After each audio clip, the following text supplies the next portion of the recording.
My reflection about the sound of the birds at noon captures both the brief and profound beauty of a seemingly everyday moment. The stillness of midday contrasts with the bird songs, creating a sense of quiet reflection and the passage of time. The artwork is so vivid and introspective that one can't help but admire the finer points of life that are often missed. The poem reminds us of nature's peaceful potential to encourage introspection in our fast-paced world.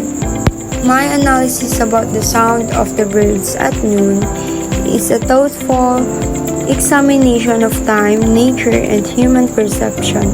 The poem contrasts the quietness of noon with the call of birds, serving as a reminder of life's vibrancy and continuity.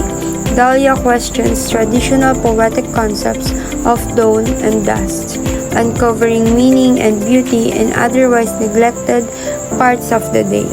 The bird songs represent resilience and the steady rhythm of nature within silence, emphasizing humans' tendency to overlook the remarkable within the everyday.